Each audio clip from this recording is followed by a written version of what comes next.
Magandang umaga po mga kasabong at welcome po dito sa aking munting YouTube channel po, Mang Saldi Sabong Bicol. Ngayon po mayroon po tayong content na ibabahagi po sa inyo tungkol po doon sa manok na maiiwasan po natin na mamatayan. And kagaya po ngayon magtatang-init na para iwas stroke po pagkatapos yung manok natin ay maging secure para safe po ang ating mga alaga.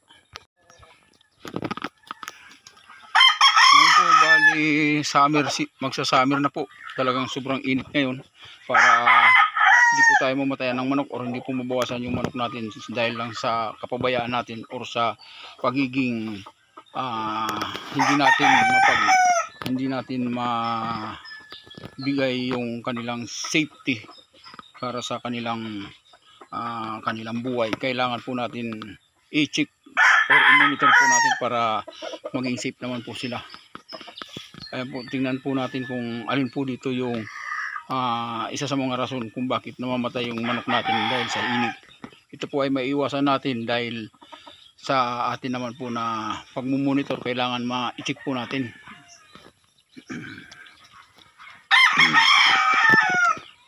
Ayan po.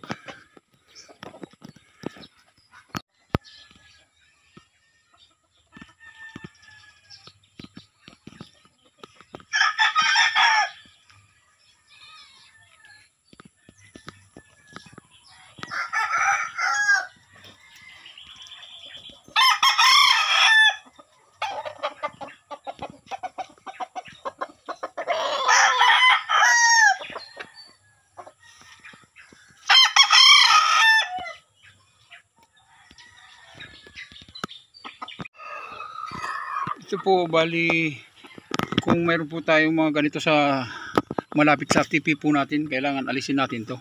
Itong mga ganitong damo kasi dito po nagiging isa po ito sa mga nagiging rason para mamatay po yung manok natin. Kasi once na pumulupot po dito yung tali ng manok natin at nabilad, yun po isa na po yun sa nagiging kausa ng heat stroke na sobra pong init ngayon, nabibilad sila, hindi po sila nakakasilong sa kanilang TP. Ayan po, para maiwasan po natin, tanggalin po natin yung mga ganyan na damo, yung may mga ganito, kasi dito pumulupot yung mga tali ng ating manok para hindi po sila makaalis, dyan po nabibilad and dyan po sila mamamatay, lalo na po pag wala tayong bantay sa ating manukan o wala tayong taong inaasahan na magbabantay sa kanila.